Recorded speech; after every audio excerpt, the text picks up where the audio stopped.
Welcome to Evidence Base, a new Harbinger psychology podcast. I'm your host, Cassie Stossel. On today's episode, we're talking about the neuroscience of love.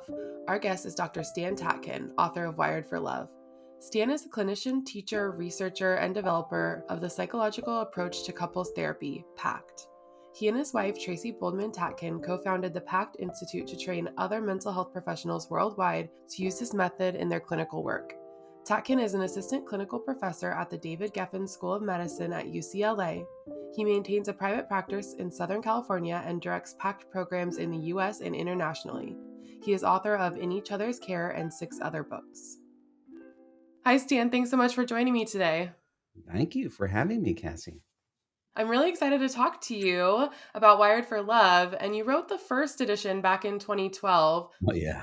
What are some major changes you've seen that you tackle in the new edition of Wired for Love?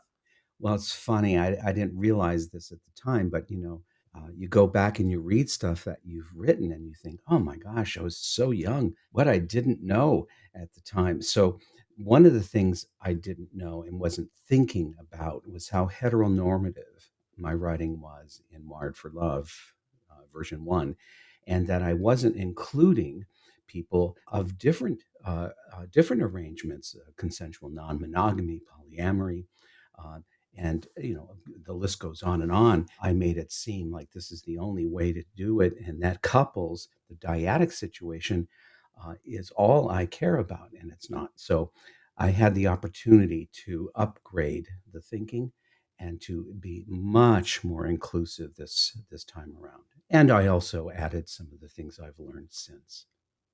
Yeah, have you seen any major changes in sort of the neuroscience aspect of Wired for Love? There were a lot of changes. Neuroscience changes constantly, which is why it's hard to write about without worrying, oh, what's going to be like in 5 years? If I write about mirror neurons, is it going to be true in 5 years? Mhm. And so that's the hard thing is to keep it general enough, so that it's probably not going to be all that different, and yet to keep it specific enough to be more interesting and helpful to people. Absolutely. And a really important part of all of this, the concept of your work, is secure functioning. Can you talk about what that is and what it means to be in a secure functioning relationship? So, a secure functioning relationship mimics secure attachment as imagined by the mother infant pair if grown up into a symmetrical relationship. It's an asymmetric relationship, but adult pair bonding, adult attachment relationships are obviously symmetrical unless they decide otherwise. And so, how do you get people who are largely insecure to become secure in a relationship where people aren't paid to deal with the defenses of the other person without reacting? And that's really hard to do because if we're talking about systems, the system begins to react to itself, and then it's very hard for people to not um, sort of redouble or double down on the fears that they come to the table with, right? We amplify our own fears by behaving in certain ways that threaten someone else inadvertently, and then they defend themselves in a way that threatens us. And now we're back in at home in a sense in our childhood. So secure functioning isn't about attachment per se. It's about social contract theory.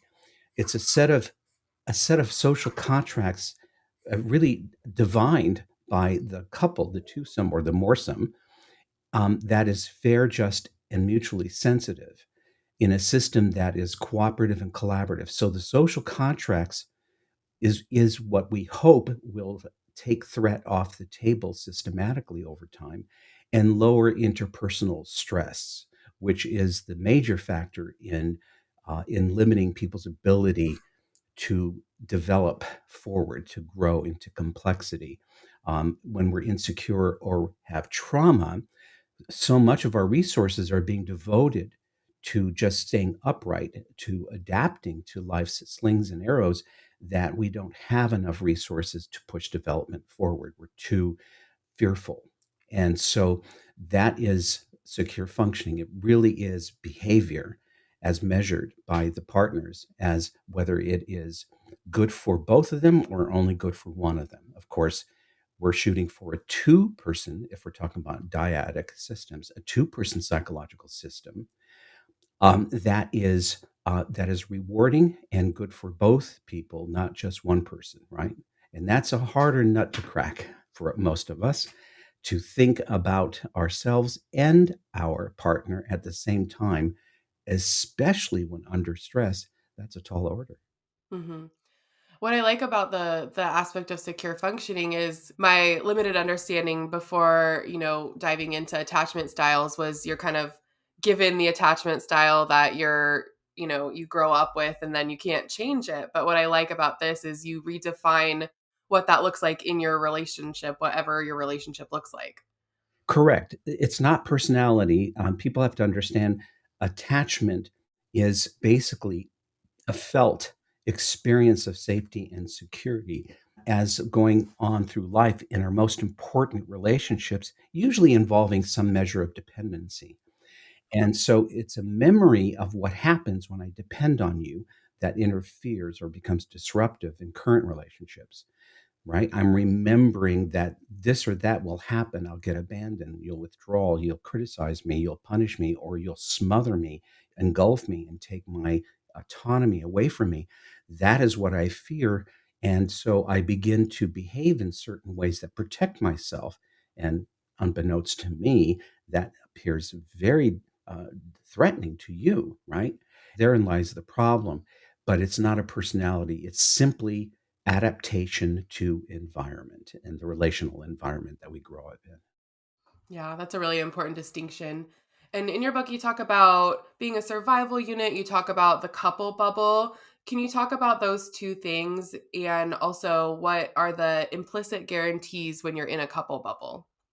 Well, in Africa, there's the smallest of these elk-like creatures called dik-diks, D-I-K, and they're the smallest on the Maasai, and therefore they really stick together and they bond for life. If one of them dies, the other will die, and so based on survival, they protect each other. And there are other mammals that are like this as well. We also are organized around protection in numbers. So we will join up with other people in order to protect ourselves from the environment or, let's say, dangerous creatures. And so couples in similar fashion, even though they get together to make offspring if they are opposite sex, but that's as far as nature goes, continuation of the species. But we exist now for a much longer time with medicine and science. And so one of the reasons we unionize in any union is to stay alive, is to be safe, right? You don't join a business to be hurt, right? You don't join a group to be cannibalized. You're going to join a group that's going to have common interests, have a similar shared purpose and shared vision of where we're going, and rules of engagement that keep us safe within that union. Otherwise, it's a slave ownership, or it's a dictatorship. So the same with couples, except couples are lulled into thinking that this is a luxury, pair bonding, that it's about love and emotion, and though that gets you in the door, it doesn't keep you in the door or in the room. What does is a sense of purpose, constantly ongoing, why we are, not just how we started. And some of that is having each other's backs, is protecting each other in public and private, is being deciding to be the most important twosome in any room for practical, tactical reasons. That is the couple bubble. Couple bubble is you and I are set apart from the rest because we're in orbit around each other, and there's a reason for that tight orbit. One of them is we protect each other. It would be crazy for us to be adversaries under those conditions, right? And yet, that's exactly what partners will do, is that they'll become adversaries, which is Darwinian, right? Hmm. So that's the couple bubble. Couple bubble is our idea of making ourselves insiders and everyone else outsiders, not to alienate, but to be the best partnership we can be so we can serve everyone else in everything we do. That's the point. I want to ask about when a big life change happens in this couple bubble. I think it's a big test of the couple bubble. What are some of the ways that couples can maintain that bubble during those big shifts? Could you define a big shift? I can use a personal example actually, because Please. my husband and I, we've been married almost 5 years, and last year I was diagnosed with cancer. Mhm. And suddenly our world, even after the pandemic, which we had already weathered together in our first 2 years of marriage. Thyroid? No, it was actually Hodgkin's, but Mhm. it was a tumor pressing on my trachea. I was 34 at the time. We weren't expecting it. And we sort of had to lock down again, this time even more so than the pandemic. And he became my primary caretaker. And that was a very big shift. And a lot of cancer groups I went to, I learned that couples either go one of two ways. They either like disintegrate at that or they become stronger. And I'm thankful we became stronger. But what are some ways in light of something like that people can maintain that couple bubble? First of all, let me just ask, are you clean now? Are you okay? Yeah, I'm in remission. Yeah, my it was a very complicated stage 1 cancer, like, because of where it was. I ended up being on a feeding tube for 4 months, not able to eat because there was a hole in between my trachea and esophagus. So, it wasn't even just chemo we had to weather, it was, like, feeding tube, him giving me all my medicines, but I've been in remission since January, thankfully. I'm so happy for you. Thank you. So some partners will do that naturally, but you don't want to depend on natural. There are a lot of natural couples that do things very, very well. The problem is that when the shit hits the fan and the load bearing is great, their natural capacity to be secure functioning degrades, and now they're in the same kind of trouble as other people will be who are unprepared. My view is that it's best to prepare in the beginning for something like this and to decide, are we, is this ride or die? Are we in each other's care? And it goes both directions. Either of us could take a fall and the other person must carry us for a time, or maybe not, maybe for a long, long time, but what are we prepared to do in the beginning? And I think that's part of the vetting process of queering you and I in the beginning of a relationship, not the very beginning, but beginning enough. Where are we putting the relationship? Is it at the highest priority or is it somewhere down the line? It could be the self that's most important, could be kids, could be our parents, could be, religion, could be career. But I prefer the relationship myself being at the very top of the priority list because I view the couple as being essential for not only survival but thriving, and therefore everyone and everything depends on them being happy. If that's the case, then of course it is part of our charter. It's our, it's our thou shalt. It's a covenant that we're in each other's care, and therefore we are prepared if one of us should, God forbid, get ill, that we're going to be there. We're not going to cut and run. Okay, so that's my stance on that. Is that being prepared ahead of time is the best way to secure each other from bad things happening, right? And we're animals that can predict and plan for the future really well, and yet most of us don't use that part of our brain. And that is the best part of us actually that can do that. And so I encourage people to think ahead and decide, what is this that we're doing and why are we doing it? If it's based on love and emotion, we're dead, because love and emotion is changing throughout the day, and that's not a good way to live, is by that roller coaster of feelings. So we have to have a purpose-centered relationship that's based on the best thing we can think of, or the right thing we can think of, or a good thing that we can think of, and then we hold each other to it. I love the concept of the couple comes first, and I remember when we were working on your baby bomb book, that was a kind of radical idea that the relationship came before being a parent, Yes. and a lot of people were kind of shocked by that idea, but it totally makes sense the way you just described it, in that it trickles down to every other relationship if the couple itself is strong and happy. Yeah, well, we know in different science disciplines that kids are happy when their parents are happy, right? When they feel subjectively their parents are happy, this allows them to be kids, right, Mhm. and not have to intervene because of their own survival threat. That if their parents are in jeopardy, they're in jeopardy. So it just makes sense if you look at it as a practical, tactical organization that you and I are on the same page in terms of the culture we are co-creating, which also means how we're going to make decisions under duress or stress when the other isn't there. Culture is what determines that. We know what we should do, what we must do, what we said we would do under those circumstances because we've already agreed in a proper manner. In other words, thoroughly vetted that agreement. It wasn't just done slipshod.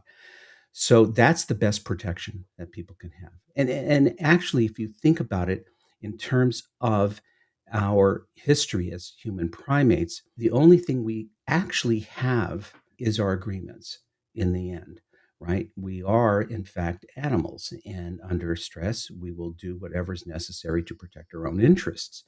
Therefore, the only thing that protects us from being pro self only and not pro relationship is our agreements.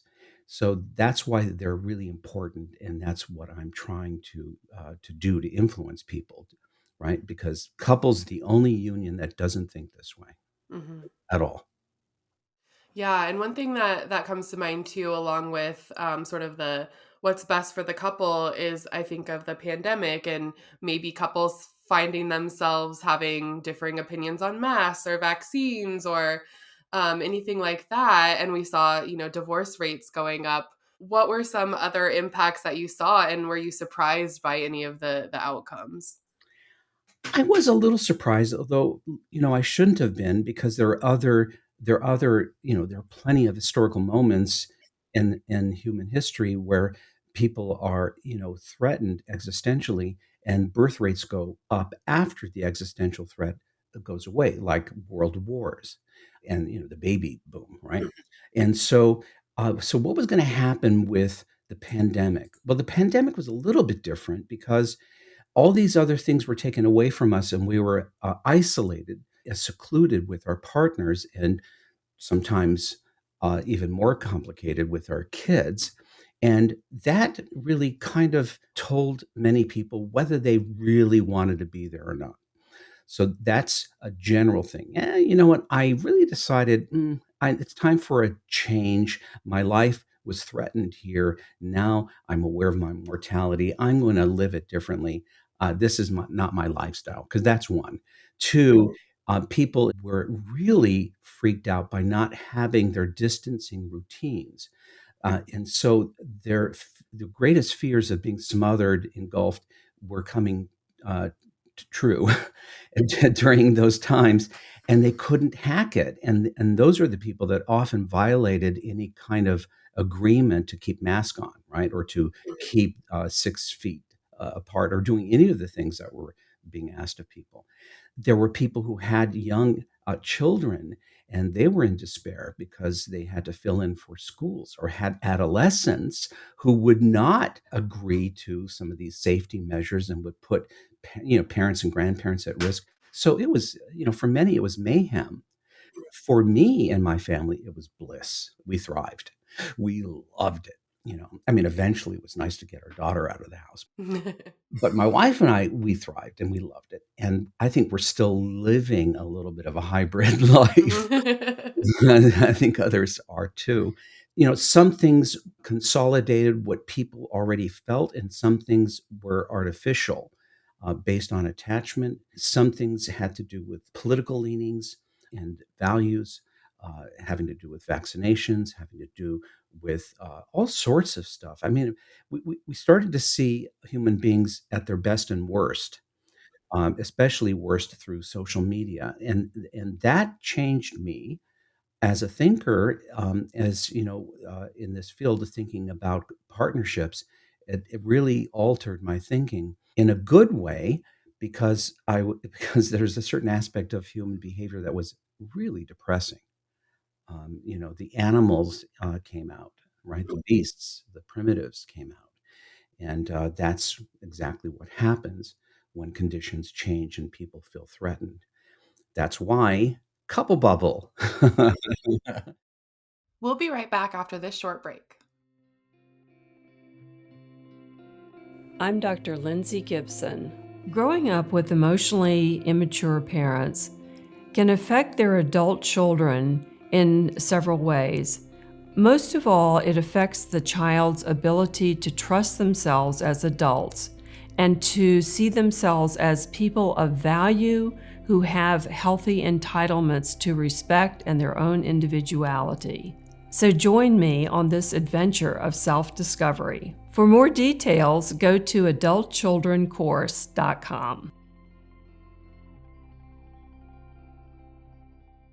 Yeah, and one important aspect of being in that couple bubble that you talk about is becoming an expert on your partner.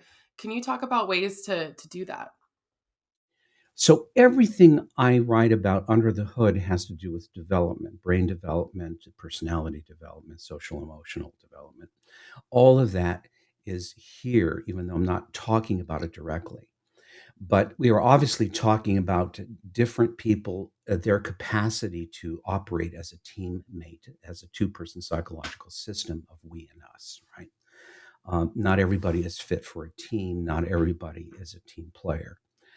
The reason to be an expert on each other is safety and security. I must accept you as a separate person, separate brain, separate nervous system, separate history, and so on, in order for me to work with you. If I can't accept your differences, then we're going to fight, right? And so part of this is the ability, where I was going with this developmentally, I have to be able to learn you. I have to know that's part of the career, part of the gig, because knowing you does two things, at least. One, it makes me feel competent because I don't like anything or anyone can't handle, right? And Mhm. so if I don't learn you, I'm not likely to like you very much because you make me feel incompetent. Two, you need to feel that you're known and you're being with someone who can handle you in the best way without using a stick or a whip. That makes you feel more secure and trusting. But also practically, so there is three, not two. Practically, I need to understand you because I need you up and running if you should collapse, if you should get in the grips of some early trauma or a core vulnerability. If I don't know what that is and I'm not effective at getting you out, then I don't have my wing person. I don't have my co-general. My I don't have anybody who has my back. So I have to be very good at helping you up in the way that you particularly need. Otherwise, I'm alone. And so it has a lot of reasons for doing this. And therefore, we think of being in each other's care. I'm responsible for your felt sense of safety and security at all times, and you're responsible for mine. That's different than how we normally do things.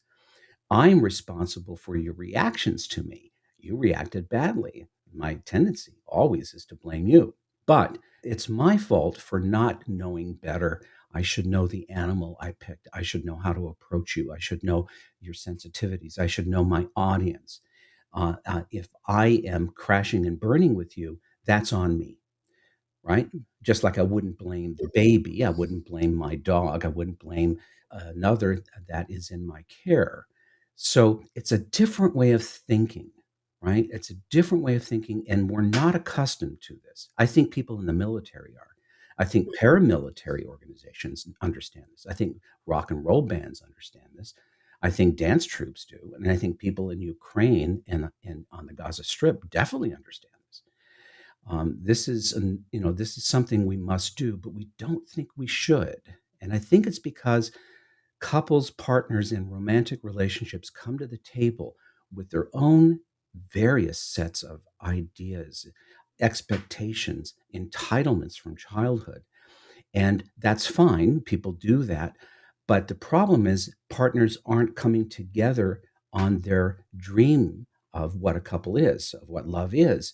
And so they're not going to get along. You and I have to make up the same thing. We have to have the same shared mythology with the same picture in mind, or we'll fight, right? So people have to understand that relationships are entirely made up in our heads. They do not exist in the physical world. This is part of our ability to dream something, imagine something, and then manifest it, create it out of whole cloth.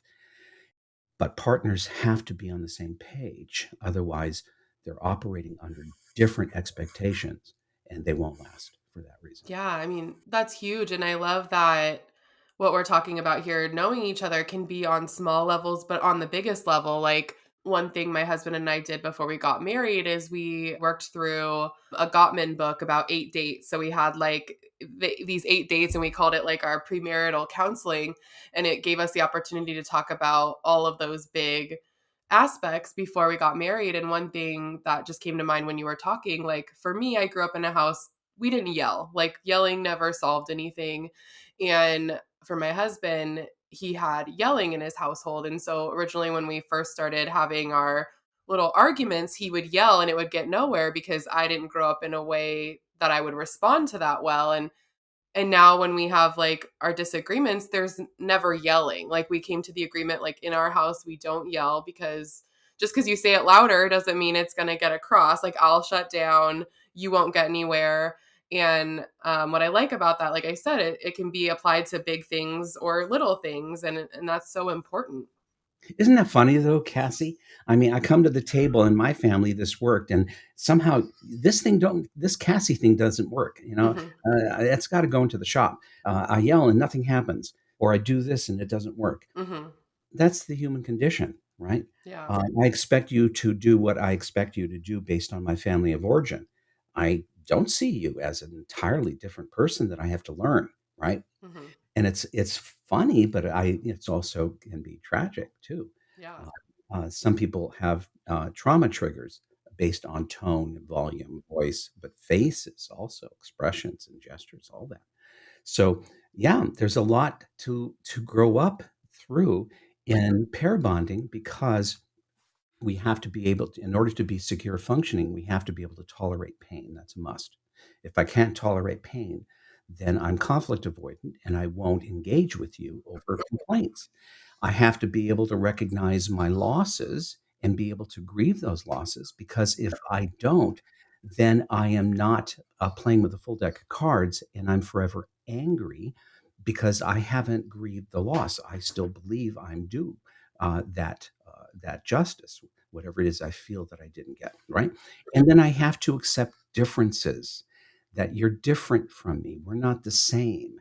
And therefore, I have to bargain and negotiate with you to make things right.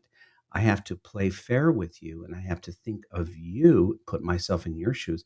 All of these abilities are necessary for us to get along in a team, right? Otherwise, we'll fight. And, um, and that's what's hard about secure functioning. I have to hold my impulses. I can't just do what I feel like doing, which is to Hulk smash, if I'm angry or punish you or threaten you, right? That's something we all will do, but we have to up our game because it's not pro social, right? Our primitive nature for survival is not pro social, it is pro self only. And that's what we're working against if we want to keep our relationships intact. Yeah. Oh man, I love talking about this because I think this both debunks the myth of the perfect relationship, like people expect to just have it, and what you're offering and talking about is that together you can create that relationship where you both come to the table with different things. Like the thing that comes to my mind, my husband is perpetually late. Like I'm the very type A, early on top of things. So when I want to leave at a certain time, I will say I want to leave a half an hour earlier so that I can account for that 30 minutes of walking around time around the house. But like in our early relationship, that used to irk me so much. And instead of trying to change him, I accept that and work around that to navigate my own expectations. And that doesn't make it less of a perfect relationship, right? Like, Right. It's annoying. It's rude. It's all sorts of things. And yet the two of you are different enough to be irritating and annoying and a pain in the ass. And like all people, both of you are inherently disappointing. Going through time, it's important to know that we don't get together with someone because they're perfect.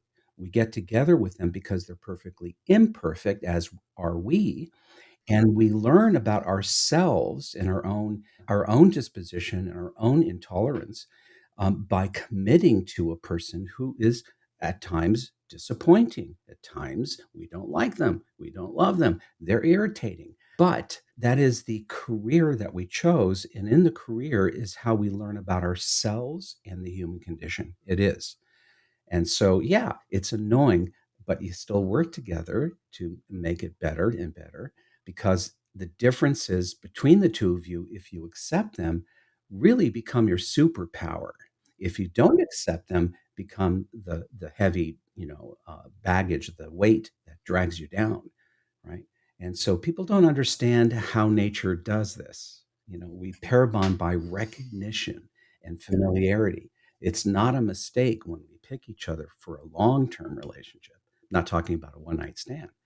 And so nature doesn't make that kind of a mistake, but in our psychology, because we're so fussy and moody and fickle and selfish and self-centered as a species, we have a hard time actually getting over ourselves and seeing that we're as much of a problem as the other, right? We have a tendency to always put our reasons for pain outside of ourselves. I'm unhappy. I'm depressed. I don't know why. Oh, I just remembered. It's you, Cassie. You're the reason.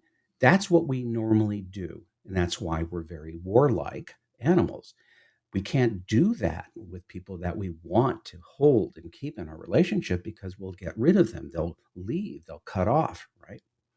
And if we don't master the art of repair, of falling on our own swords, we'll also lose people, because we invented, as a species, apologies to avoid dueling to the death, avoid wars and losing our family members, and also today to not be sued. So, there's a lot of things that we still have to remember, formalities that have preserved our species throughout history. And in modern day, I think a lot of us don't know that. Yeah. So that's the problem. Yeah, and one thing that's obviously going to come up as we're navigating these differences is conflict. And one thing that stood out to me in your work is you introduced the concept of how to fight well. Can you talk about what that means, and what are some ways in the moment of conflict when you're kind of heated, can you remember that, take a step back and go forward with the argument? Now we're getting into memory and problems having to do with autonomic nervous system co-regulation between two nervous systems, which is getting very nerdy. But this is an essential. So saying that it's fighting well is not correct. It's the only title that sounds attractive, but it's really how to work together and maintain a two-person system of good for me, good for you, when we're hot under the collar, which is not hard to get to. So when our heart rates, blood pressure get up to a certain point, there's a brain change, and we are different than we are when we're not in that state of mind. In that state of mind, we are no longer available to our partner for influence, right? We are no longer available for influence. That's a neurobiological matter. Therefore, it's in your best interest to keep me from going there if we're in discussion, if we're in an argument. Because once I go there and I look like I'm out of a stable sense of safety and security just by my way of talking and my way of gesturing, you have a problem, right? Because you've lost your audience. It doesn't matter why. Therefore, if we're not wizened to this arousal nervous system matter of safety and security, we're liable to accrue threat memory based on injuring each other by playing it one person only. I care about my interests. I couldn't care less about yours, which which forces you to do the same. And now we're adversarial. We can't get out of that. If that happens, we walk away with nothing. And And we have to understand this is the nature of being human. Everyone will do the same thing. So we have to be smart. I have to think of dealing with you as if we're on a tight wire and we're balancing together. Therefore, I have to be face to face, eye to eye with you at close distance so I can track you because it's a fast moving game. If you start to tip or tilt, that's bad for me. I have to counter that and keep us balanced. Otherwise, we both fall. That's the game we're playing, and metaphorically. Therefore, it's a different way of working and thinking. I have to take care of you and myself at the same time, or you'll confuse me as an adversary for an adversary, right? That's how we are wired. That's just a fact, right? And so we have to learn how to talk to each other in a way that doesn't compel the other to protect themselves, right? We have to learn how not to talk in a threatening manner and how to talk collaboratively. So we don't work on each other because that's war. We always work the problem. We find solutions. We don't try to solve each other. That's war, right? We scurry both of us to mutual relief as quickly as we can because being in a stress state is not neutral, right? We're liable to tilt either up or down in arousal, which will change our brains and make us difficult for the other person to work with. So that is the whole idea. It's a neurobiological area of study of understanding how we operate as human primates. It's not personal, it's all tactical. And that's what people have to learn, right? As if your life depended on it, which it does, Mm-hmm. right? I can't just throw my weight around and talk to you as if you're my parent or a sibling, right? You're a stranger that I'm trying to make things right with because if things aren't fair for you, I'm going to have a problem with you, right? Nothing I can do to you won't affect me, good or bad, in this thing because we're tied together like a three-legged race, right? Mm-hmm. If we don't move well together, we don't go anywhere. And that's just the way it goes, right? No matter how you complain, this is a team effort, not a solo sport. We move together or nothing happens at all. We destroy the safety and security system. We can't get anything accomplished because we don't trust each other, and therefore everything moves at a crawl, right? So we have to understand the nature of being human. And that's above and beyond attachment, personality, culture, age, where you are in the world, and so on. Human beings always react the same to their experience of unfairness or injustice, and that's what we're trying to sell with the idea of secure functioning. Right? Has to be that way, or all unions will break up. Mm-hmm. No exceptions. Yeah, the couple bubble, right? A couple bubble. It's got to be good for me and good for you, or I'm going to pay for it if you lose. I cannot allow you to lose. You cannot allow me to lose. Therefore, we're confined to win wins, meaning we have to think differently. I can't just unilaterally do something without your okay because that will feel unjust to you. I will feel the consequences of that. Therefore, if we really want to be good at this and be able to solve problems quickly and create new things and be effective for everybody and be resourced, we have to play fair, period. We have to, it's a different game. That's a hard thing to get across. And it's certainly a hard thing to do because I'm a pain in the ass as much as the next person. There's no question about that. I'm definitely can be very difficult. We all are. I want to ask about rituals before we wrap up here because I found this really fascinating. And especially reading the new edition of your book after going through the cancer journey with my husband, who is the most night owl you could get, whereas I'm the most early bird you could get. You and your husband sound just like me and Trace. Hey, that's a compliment. You guys are great. What is the effect that either waking alone or going to bed alone, what impact can that have? Because I did notice a difference of him coming to bed with me when we were sort of in this like no man's land together. The things I'm talking about don't come from a personal value. They come from basically from research, from study, from science. So all you have to do is try it for yourself, and if it does nothing for you, then don't do it. But you should find a considerable increase in happiness and feeling resourced if you go to bed together at night and wake up together in the morning and have just something that either ends the day, the night together without distraction, and also opens the day up as you awaken, which is kind of a launching you for the day.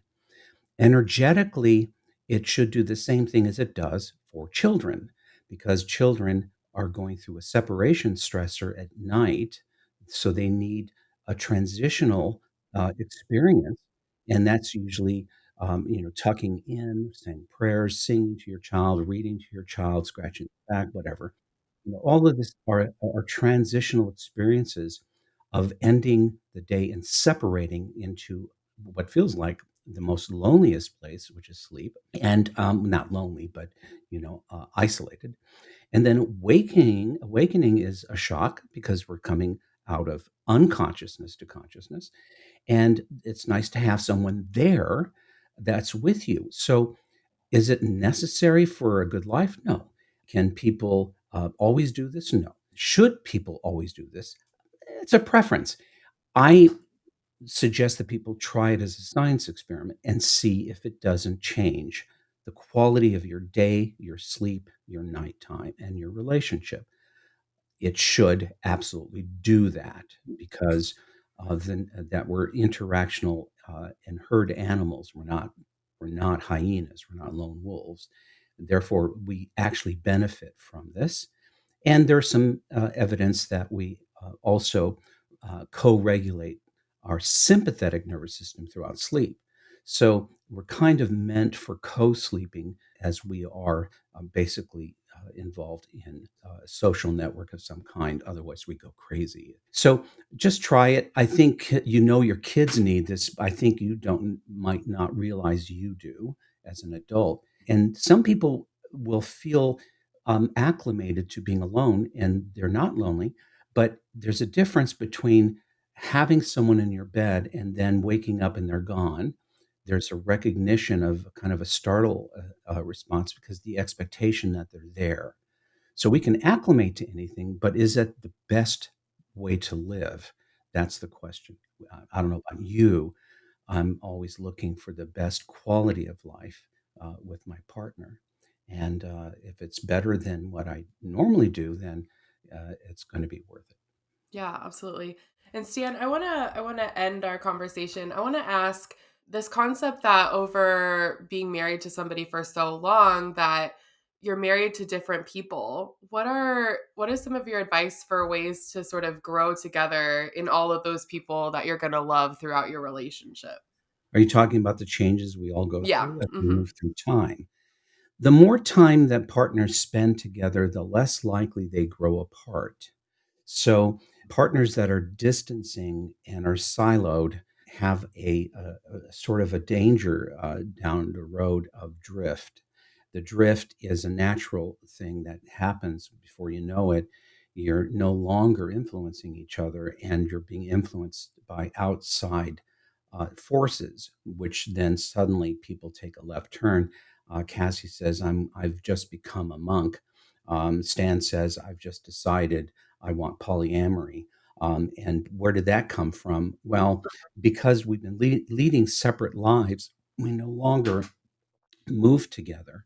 And so the best protection against that is to find ways to be together, but make it right for each other. Even though one person may not want to go to that party, we work it out to where that person is whole by bargaining, negotiating, by making it good for them. This way, we're able to be clever and get that partner to be with us when they don't want to be without resentment and without looking backwards and having to litigate that. That's a social emotional skill, right? Again, harder to do, but But because it's harder to do, it usually pays out more. So that's a way we stay together, and we're more likely to go through the vicissitudes of life together, which is an existential comfort, right? So you and I are experiencing the same things, and we are up at night together holding hands, perhaps in hell, as we come to lament our lot in life, which is to basically be meaningless and die at the end, right? That's not fun. But being with you and going through that experience with you certainly is a smoother ride than it would be just having to deal with my own mind, right? Or somebody who doesn't understand day to day life as we do. So, again, cake or death, pick your poison. We're all going to change. And that's why secure functioning is a constant block of clay that's being shaped by us as appropriate for the time we're in, right? So and nothing is locked, nothing is rigid except the big, big principles like, we're in each other's care is a big principle. We come first. That's a big principle. That doesn't change, see? But all the other stuff could, but we know how to deal with it because we've been doing that all along. So I hope that answers the question. I think the big changes that people go through usually has to do with the structure of the relationship being functionally distancing. And so people are operating on their own a bit too much, and they're no longer becoming like each other more. They're becoming less like that. Yeah, no longer following the couple's guiding principles. Yeah, or just influencing each other because Mhm. there's something about the contact that keeps us in alignment with each other. Whereas if we're exposed to a lot of different things separately, we're going to go back to being opposed. It's going to be too hard Yeah. to maintain. Yeah, absolutely. Stan, this has been a really great conversation. Unless you have any final thoughts for the listeners, I think we can wrap up right here. Secure functioning is a practice. It's not a perfect. It's rife with failure. Then that's fine. You just pick yourself up, dust yourself off, and apologize. But at least we know what we're doing. We've built this house. We know we're both the architects. We're both accountable for what this thing is. Neither of us are passengers or both drivers. We share power and authority. It's based on ideas. The relationship, if anything, remember, the relationship is exactly what you both say it is. It's nothing more or less, right? Because there is nobody else doing this except the two of you.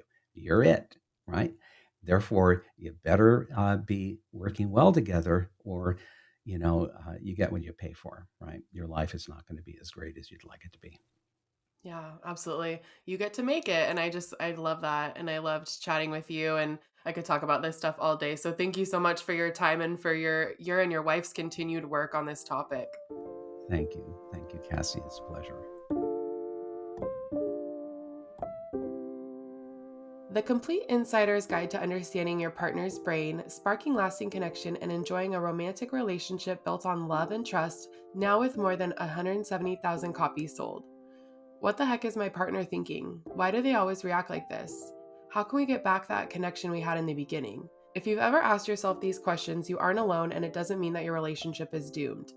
Every person is wired for love differently, with different habits, needs, and reactions to conflict. The good news is that most people's minds work in predictable ways and respond well to security, attachment, and routines, making it possible to neurologically prime the brain for greater love and connection and fewer conflicts. This go-to guide will show you how.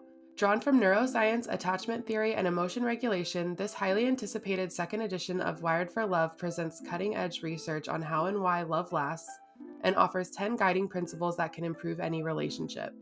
This fully revised and updated edition also includes new guidance on how to manage disagreements, as well as new exercises to help you create a sense of safety and security, establish healthy conflict ground rules, and deal with the threat of the third, any outside source that threatens the harmony in your relationship, including in-laws, alcohol, children, and affairs. You'll find proven effective strategies to help you strengthen your relationship by creating and maintaining a safe couple bubble, using morning and evening routines to stay connected, learning how to see your partner's point of view, meeting each other halfway in a fight, becoming the expert on what makes your partner feel loved.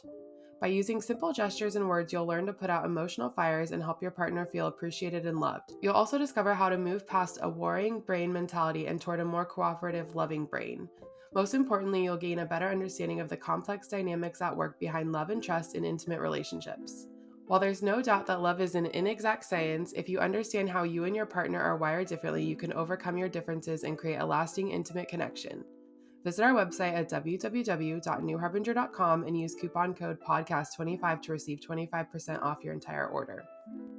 New Harbinger Publications is an independent, employee-owned publisher of books on psychology, health, spirituality, and personal growth. For over 50 years, our evidence-based self-help books and pioneering workbooks have helped readers make positive changes to improve mental health and well-being. Founded by psychologists Matthew McKay and Patrick Fanning, New Harbinger is proud to be an employee-owned company. Our books reflect our core values of integrity, sustainability, compassion, and trust. Written by leaders in the field and recommended by therapists worldwide, New Harbinger books are practical, accessible, and provide real tools for real change.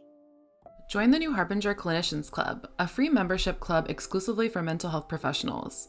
Sign up today and you'll receive a special welcome gift, 35% off all professional books, free client resources, free ebooks throughout the year, access to private sales, a subscription to our Quick Tips for Therapists email program, and more.